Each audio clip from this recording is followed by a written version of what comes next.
Pessoal, no episódio de hoje nós vamos falar sobre as superfrutas, as geniais superfrutas.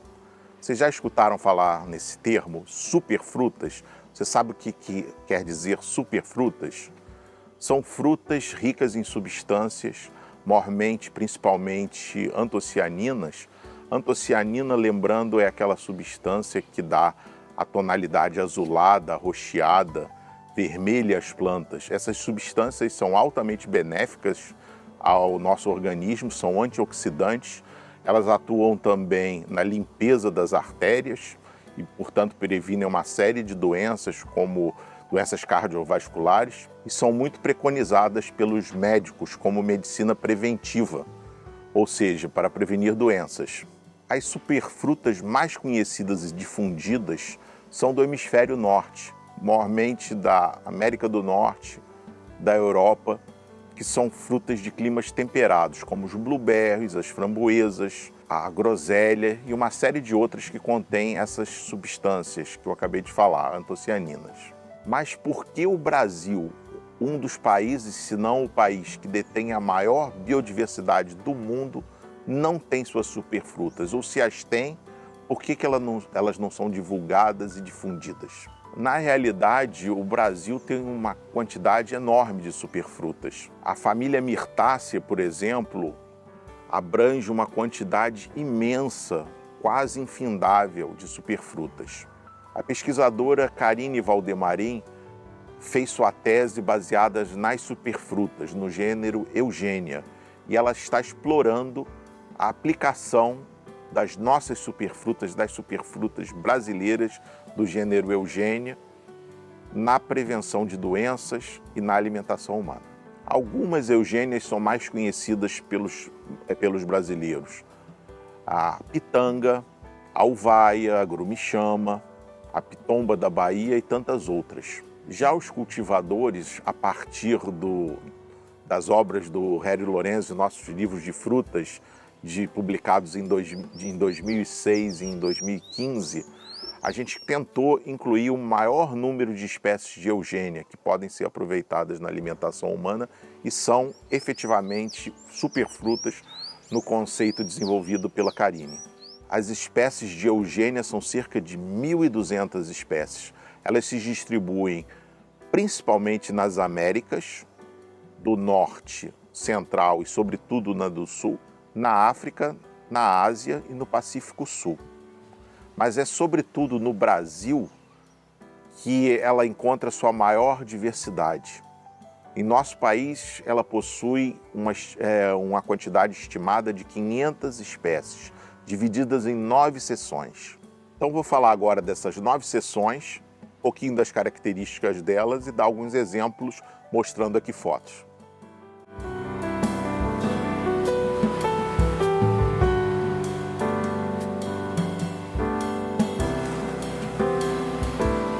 A primeira seção que nós vamos abordar é a seção Eugênia. O nome dela atual é exatamente igual ao nome do gênero, Eugênia, seção Eugênia.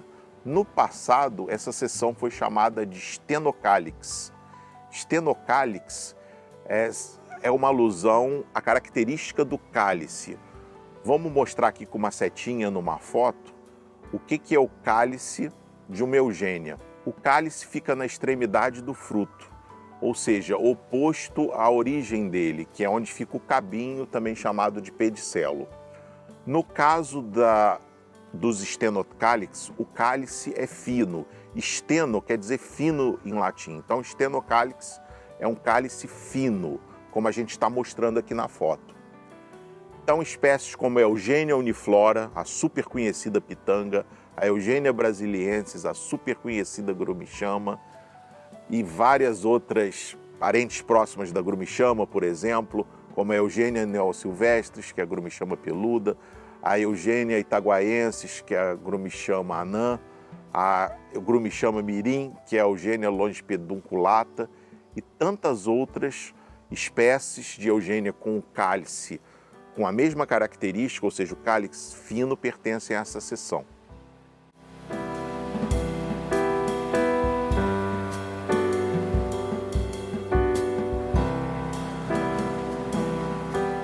segunda seção é uma seção um pouco menor, porém abriga espécies interessantíssimas para a fruticultura e com grande potencial como superfrutas. É a seção Phyllocalyx. Filo de folha e cálice, que eu já mostrei o que é, ou seja, o cálice dela é mais largo e tem alguma semelhança, lembra uma folha. Então daí o nome Phyllocalyx. Bons exemplos de Phyllocalyx são a cereja do Rio Grande, que é uma das mais conhecidas, a pitangatuba, embora não pareça, também é um Phyllocalyx, a pitomba da Bahia e muitas outras, inclusive uma sensacional que foi recém-descoberta e que já abordamos aqui no canal, que é a Eugênia superba. Quem não lembra, vá lá no vídeo e confere.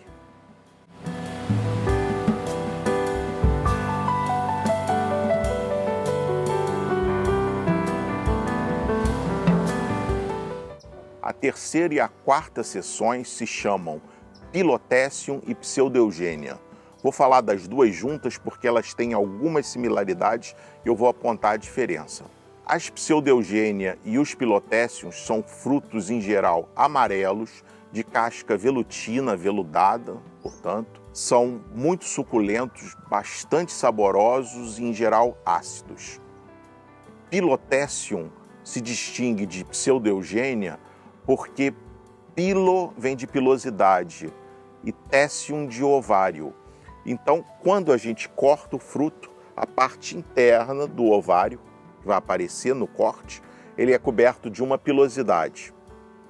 E já em Pseudeugênia isso não acontece. Um bom exemplo de pilotécium é a conhecida uvaia, Eugênia piriformis. Quem é do interior de São Paulo, do interior de Minas Gerais, deve ter muita familiaridade com essa espécie, Eugênia piriformis, uvaia, que alguns mineiros chamam de orvalha, não sei porquê, talvez uma associação ao orvalho.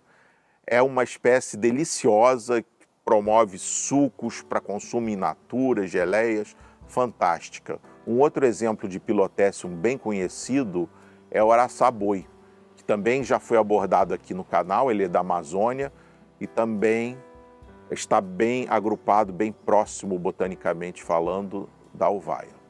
Já as pseudeugênias são semelhantes aos pilotécios, como eu já falei, elas têm a casca amarela, fina, comestível, bem fininha, coberta de pilosidade, porém não tem aqueles pelinhos no ovário que caracterizam pilotécium. Então, bons exemplos de pseudeugênia: a pera do campo, nativa do cerrado, a Eugênia caipora, que nós temos vídeo aqui no canal, a Eugênia brague, a Eugênia farnei e tantas outras.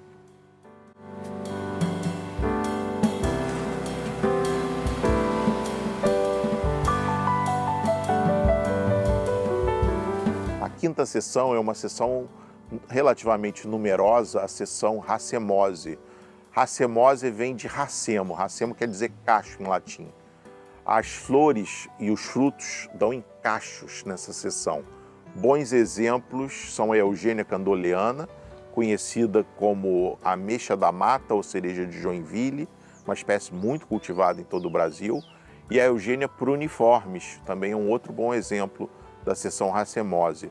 Nós temos um vídeo aqui no canal, a Eugênia pruniformis, chamada de ameixa da pedra, é um fruto absolutamente delicioso. Quem não conhece, vai lá no conteúdo que nós produzimos e dá uma conferida.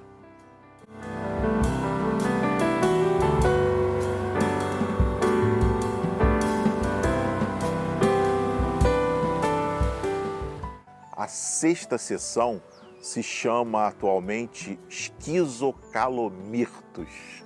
É um nome complicado que faz uma alusão ao cálice ser partido. Mirtus é um termo genérico para mirtácea. Esquizo é partido e calo vem de cálice. O nome antigo para essa seção era Calicorectis. Nessa seção estão incluídas espécies que têm, em geral, a semente solta dentro da polpa. São frutos que, ao você sacudi-los, a semente balança e você ouve um pequeno som. Um bom exemplo de Calicorectis é a Eugênia acutata. Quem não lembra dela, vai lá aqui no programa Frutíferas em Vaso, nós temos um conteúdo mostrando árvore, frutos da Eugênia acutata. Um outro exemplo de Schizocalomirtus, antigos Calicorectes, é a atual Eugênia arvensis, que já foi chamada de Eugênia zuccarini.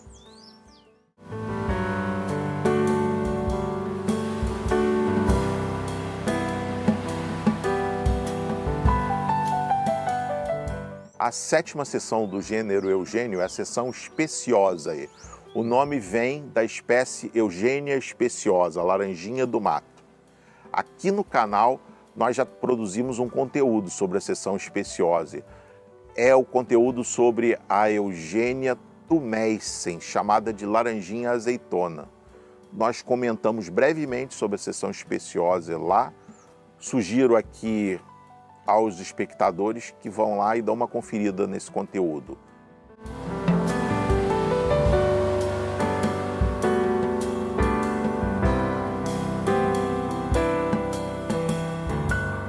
A oitava seção é a seção umbellate. É uma seção enorme que abrange a grande maioria das 500 espécies brasileiras de Eugênia. É uma seção ainda mal estudada e eu não vou entrar em detalhes aqui justamente por ela não ser tão bem compreendida. Um exemplo da seção umbellate é a Eugênia agatopoda, que a gente já abordou aqui no canal. São eugênias com inflorescências em umbela, daí o nome à seção. E quem quiser dar uma conferida, vai lá no conteúdo sobre a fruta que flutua, Eugênia tangerina, Eugênia agatopoda.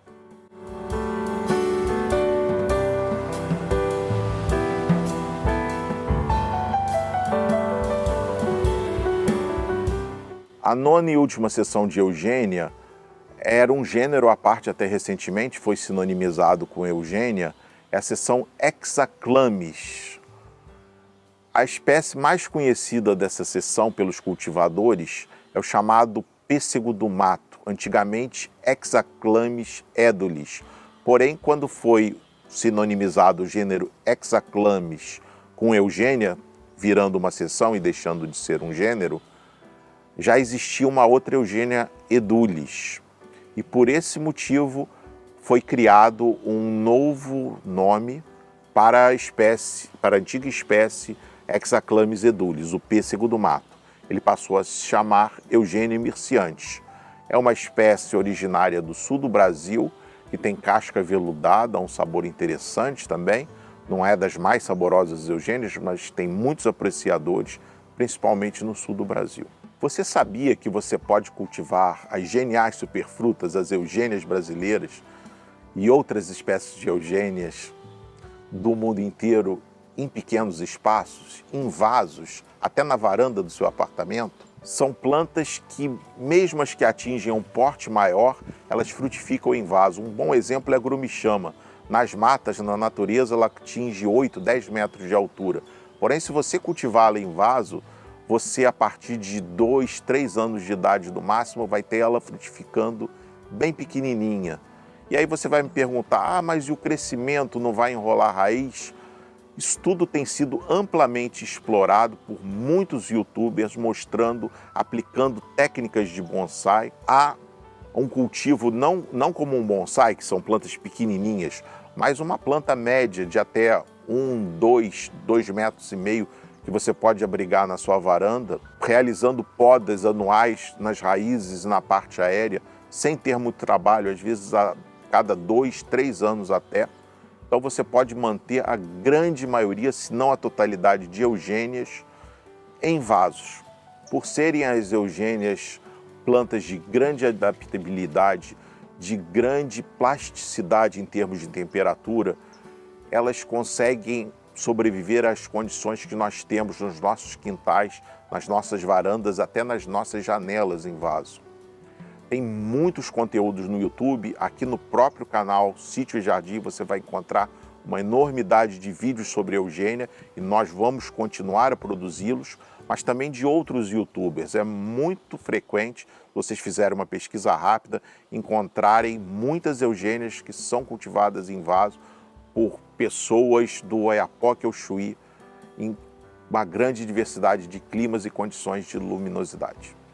Uma outra vantagem de você cultivar plantas brasileiras, mirtáceas, eugênias, é que elas são espécies nativas.